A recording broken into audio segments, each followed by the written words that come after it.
ትግራይ ተጨንቃለች። ማን ይታደገኝ እያለች ነው። ደብረጽዮን የትግራይን የማስጨነቅ ክንዳቸውን አፈርጥመዋል። ከወታደሩ እስከ ሲቪሉ ያለውን መንግስታዊ መዋቅር በእጃቸው አስገብተዋል። መላ ትግራይ ተነስ፣ ሰልጥን፣ ታጠቅ፣ ዝመት ተብሏል።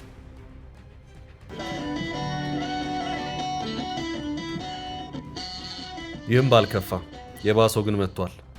ከዚህ ባለፈ ግን አንድ በቀጥታ በሳቸው ትዕዛዝ የሚመራ መንግስታዊ ክፍል ወይም ዲፓርትመንት ግን ትግራይን መተንፈሻ አሳጥቷል።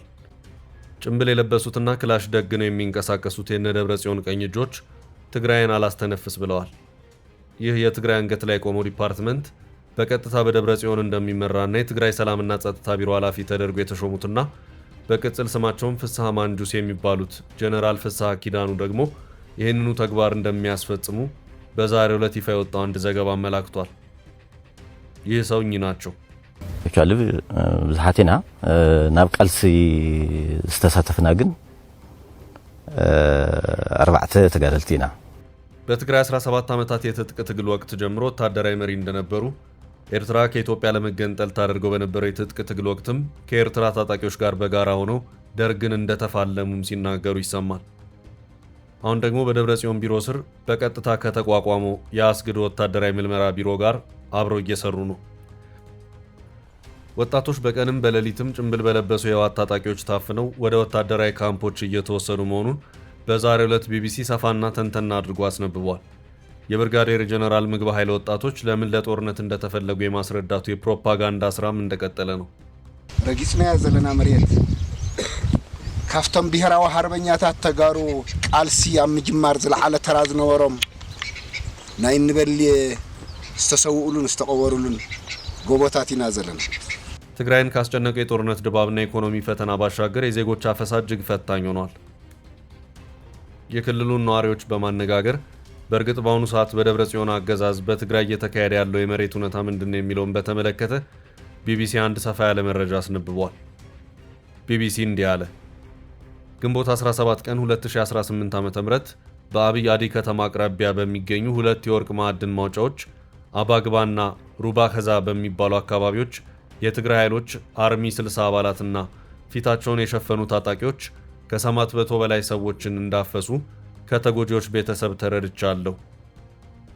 ቢቢሲ ይህንኑ ዘገባውን በመቀጠል የአራት ልጆች አባት የሆነው አቶ ሰለሞን ኃይለማርያም በአብይ አዲ ከተማ ለሌሎች ሰዎች ድንጋይና አሸዋ በአህያ በመሸከም የቀን የጉልበት ሥራ ሰርቶ በሚያገኘው ገንዘብ ልጆቹን ያሳድግ ነበር።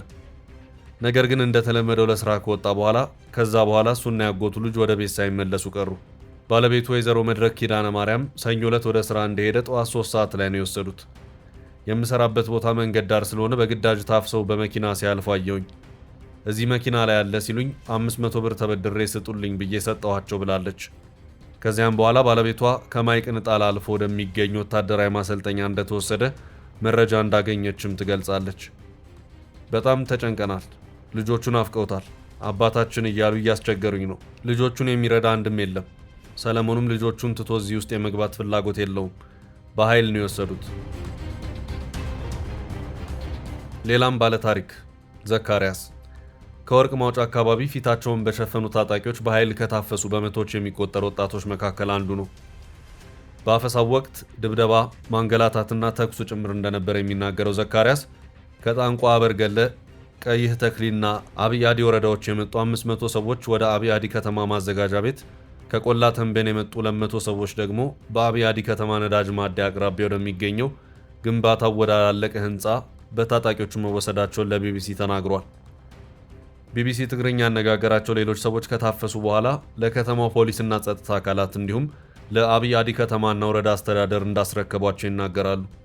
በአብይ አዲ ከተማ ማዘጋጃ ቤት አዳራሽ የከተማዋ ከንቲባና ምክትሉ እንዲሁም የጸጥታ ኃላፊዎች በመምጣት ትዋጋላችሁ እንዳሏቸው ጨምረው አስረድተዋል። ከማዕድን ቁፋሮ የተያዙት ወጣቶች የምትሄዱት ወደ ትግል ነው አሉን። እኛ እኮ አሁን ልብስ ሳንለብስ ራቁታችንን ነን። ዕቃችንንና ሞባይላችንን ሳንይዝ ከስራ ላይ ነው ያፈሳችሁን። ልብሳችንን እንኳን እንልበስ ስንል የያዙንን ሰዎች ጠየቅናቸው። እነሱ ግን አያገባንም አትሄዱም አሉን ሲሉም ተናግረዋል። ትግራይና የትግራይ ወጣቶች እንደዚሁም ወላጆች በዚህ ደረጃ ተጨንቀዋል። ደብረጽዮንና ጓዶቻቸው ደግሞ ለምከታ ታስፈልጋላችሁ፣ ግዛታችን በጠላት እንደተያዘ ነው፣ ማስመለስ አለብን፣ ተፈናቃዮቻችንን ወደ ቀያቸው የምንመልሰው ተዋግተን ነው እያሉ ነው። እናም የጦርነት ዝግጅቱ ከግዳጅ ወታደራዊ አፈሳው ጋር አብሮ በትግራይ እንደቀጠለ ነው። ሌተናል ጄኔራል ታደሰ ወረደን ገለል አድርገው የትግራይን መንግስታዊ ስልጣን በጉልበታቸው የተረከቡት ደብረጽዮን ገብረ ሚካኤል በአሁኑ ሰዓት መላ ትግራይን እያስጨነቀ ያለውን ወታደራዊ አፈሳ በተመለከተ በቀጥታ በእሳቸው ትዕዛዝ የሚወርድለትና ክትትልና ቁጥጥር የሚያደርገው ዲፓርትመንትም በእሳቸው ቢሮ ስር የሚገኝ መሆኑ ታውቋል። በደብረጽዮን ገብረ ሚካኤል የሚመራ አዲስ ማዕከላዊ እዝ አሁን በትግራይ ክልል እየተፈጸመ ያለውን ወጣቶችን በአስገዳጅ ወደ ውትድርና የማሰለፍ ዘመቻ እየመራው እንደሚገኝ ቢቢሲ ከምንጮች ያገኘውት መረጃ አመላክቷል ሲል በዛሬው ዕለት ባስነበበው ረዘም ያለ ሪፖርቱ አመላክቷል። በደብረጽዮንና ጓዶቻቸው ገለል የተደረጉት የጊዜያዊ አስተዳደሩ ፕሬዝዳንት ሌተናል ጄኔራል ታደሰ ወረደ በአሁኑ ሰዓት ድምጻቸው እየጠፋ ነው። ትግራይ መኖራቸው ቢታወቅም ያሉበት ደረጃ ምን አይነት ሁኔታ ላይ ነው በሚለው ዙሪያ ግን ይህ ነው ሊባል የሚችል መረጃ እየወጣ አይደለም። የትግራይን ሙሉ መንግስታዊ መዋቅር ከላይ እስከታች የተቆጣጠሩት ደብረጽዮን ለጦርነት ከፍተኛ ዝግጅትን እያደረጉ ነው ከሚባሉት ጡረተኛ ጄኔራሎቻቸው ጋር ስራ በዝቶባቸዋል። ስብሰባው፣ አፈሳው፣ ወታደራዊ ስልጠናው ተበድለናል በሚለው ዙሪያ የሚያጠነጥነው የፕሮፓጋንዳ ስራው ተጠናክሮ ቀጥሏል። ትግራይ ክፉኛ ተጨንቃለች። ከአፈሳው ጋር በተያያዘ ወጣቶች ከቦታ ቦታ መዘዋወር አልቻሉ። ትምህርት ቤቶች፣ የሥራ ቦታዎችና መኖሪያ ቤቶች ሳይቀሩ ወጣቶችና ጎልማሶች ለወታደራዊ ምልመላ የሚታፈሱባቸው ቦታዎች ሆነዋል። ወጣቱና ወላጆች ያለፉትን 2 ዓመታት የእልቂት ጦርነት በመረዳት ዳግም ጦርነት አንፈልግም፣ አንዋጋም፣ ልጆቻችንንና አባሎቻችንን አንልክም እያሉም እንደሚገኙ ቢቢሲ እዚያው ትግራይ ነዋሪዎችን በማናገር በዛሬው ዕለት ሰፋ ያለ ዘገባውን ያስነበበበት ሁኔታ ታይቷል። ደብረጽዮን ስልጣን አይገባውትም የተባሉባቸውን ጊዜያት በቁጭት እየተወጡ ይመስላል። በፌዴራል መንግስት የተሾሙ ከአንድም 2 የጊዜያዊ አስተዳደሩን ፕሬዝዳንቶች በአንድም በሌላም በስልጣናቸው እንዳይቀጥሉ አድርገዋል። በመጨረሻም የመጣው ይምጣ በሚልም አሁን መላ ትግራይን ጠቅልለው ይዘው በዘመቻ ዝግጅት ላይ ናቸው። ራስን የመከላከልና የመመከት ዘመቻ ነው እየተባለም ነው። እንደሚታወሰው የፕሪቶሪያውን ስምምነት ተከትሎ ደብረጽዮን ገብረ ሚካኤል አዲስ አበባ ደጋግሞ ተመላልሰዋል።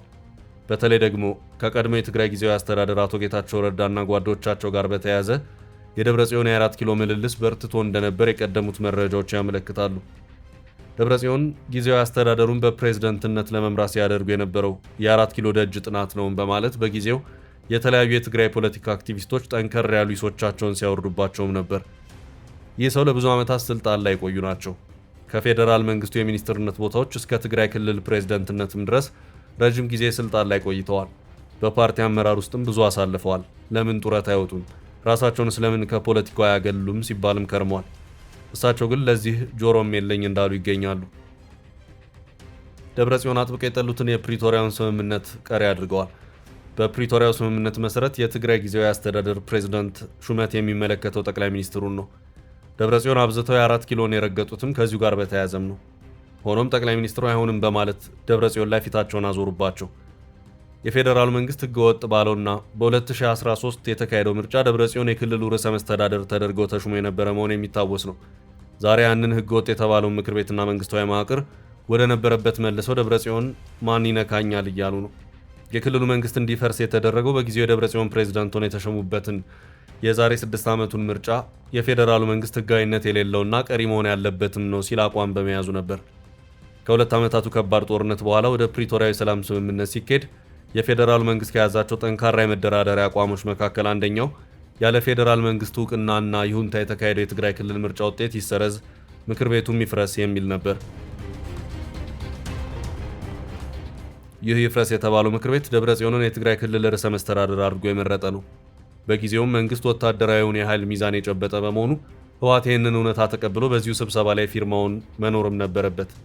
እናም ወደ ፕሪቶሪያ ያመሩት ጀነራል ጻድቃንና አቶ ጌታቸው በፌዴራል መንግስቱ የቀረበውን ጠንካራ የመከራከሪያ አቋም ተቀብለው በዚሁ የፕሪቶሪያው ሰነድ ላይ ፊርማቸውን አኖሩ። ተደራዳሪዎች ወደ መቀሌ በተመለሱበት ወቅት ደብረጽዮን ምንም አላሉ። ሆኖም ጠቅላይ ሚኒስትሩ ሲጠበቁ የነበሩትን ደብረጽዮንን ቀሪ አድርገው አቶ ጌታቸውን የጊዜያዊ አስተዳደሩ ፕሬዝዳንት አድርገው መሾማቸውን ተከትሎ ግን ጸቡ አንድ ብሎ ተጀመረ። ደብረጽዮን እኔ እያለሁ ምን ሲደረግ አሉ። በትግራይ ውጥረቱም የበለጠ እየጨመረ ሄደ። ዳኙን በማለት የ4 ኪሎ ምልልስም ቀጠለ። ጠቅላይ ሚኒስትሩም ደብረጽዮንን ተቀብለው የፈለጉትን የርዕሰ መስተዳደርነት ስልጣን ሊሰጡ አልቻሉ። አይሆንም በሚል የስልጣን ማማውን በር ዘጉባቸው። ደብረጽዮን በፕሪቶሪያው ስምምነት መፈረም በእጅጉ ተቆጩ። እናም የደብረጽዮን የ4 ኪሎ ምልልስ ስኬት አልባ የመሆኑ ጉዳይ እርግጥ እየሆነ መሄዱ የትግራዩን የስልጣን ግብ እያናረው መሄዱን ተከትሎም 4 ኪሎ አቶ ጌታቸውን ወደ 4 ኪሎ ስቦ ሌላ አዲስ ሰውን መሾም ግድ አለው። በዚህም ወቅት ቢሆን አቶ ጌታቸውን ተክቶ ማን ትግራይን ሊመራ ይችላል የሚለው እንደዚሁ ጥያቄ ነበር። በዚሁ የሹመት ሂደት ውስጥ ደብረጽዮን ታልፈው ሌተናል ጀነራል ታደሰ ተቀለሉት። ጀነራል ታደሰ ጠቅላይ ሚኒስትሩ የፌዴራሉ መንግስት ባለስልጣናትና ዲፕሎማቶች ባሉበት የተሰጣቸውን የኃላፊነት ዝርዝር ሰነድ ፈርመው በመቀበል ጉዞ ወደ መቀሌ አሉ። በዚህ መሃል ግን አቶ ጌታቸው ረዳ የትግራይ ጊዜያዊ አስተዳደር በነበሩበት ወቅት ያልታዩ ክስተቶች መታየት ጀመሩ። ከአዳዲሶቹ ክስተቶች መካከልም ይፋዊ በሆነ መልኩ አዳዲስ ወታደራዊ ስልጠናዎችን በመስጠት በስፋትና ተከታታይነት ባለው መልኩ ማስመረቅ አንዱ ነው። ህወሓት የቀደሙትን መንግስታዊ መዋቅሮች በራሱ ሹመኞች መቆጣጠር ደግሞ ሌላኛው አካሄድ ነበር። በሂደትም ጀነራል ታደሰ ጣፈንታቸው ደርሶ በደብረጽዮን ገለል ተደረጉ። የሌተናል ጀነራል ታደሰ ወረደን ገለል መደረግ ተከትሎ የትግራይ አካሄድ ሙሉ በሙሉ መልኩን ቀየረ። ትግራይን መሰረት ያደረጉት የክልሉ ሚዲያዎች ቅኝት፣ ጦርነትና የጦርነት ጉዳይ ሆነ። አሁን ለወጣቶች የገፍ አፈሳ በግንባር ቀደምትነት ስማቸው እየተነሳ የሚገኘው ደብረጽዮን ገብረ ሚካኤልና የትግራይ ክልል ሰላምና ጸጥታ ቢሮ ኃላፊ የሆኑት ፍስሐ ማንጁስ ናቸው። ጀነራል ፍስሐ ኪዳኑ ወይም ፍስሐ ማንጁስ የሚባሉት ወታደራዊ አመራር የፕሪቶሪያውን ስምምነት ተከትሎ የህወሓት ታጣቂዎችን ትጥቅ መፍታት የሚለውን ሐሳብ አጥብቀው ሲቃወሙ የነበሩ ናቸው። ጀነራሉ የትግራይ ይዞታ የነበረው አካባቢዎች ሳይመለሱ፣ ተፈናቃዮች ወደ ቀያቸው ሳይገቡና የራስን ዕድል በራስ የመወሰን መብት ሳይረጋገጥ ሰራዊቱ ትጥቅ አይፈታም በማለት ደጋግመው በመናገር የሚታወቁ ናቸው። አሁን ከደብረጽዮን ጋር እጅና ጓንት ሆነው የትግራይን ወታደራዊ ግዳጅ ምልመላን በፊት አውራሪነት እየመሩ ይገኛሉ።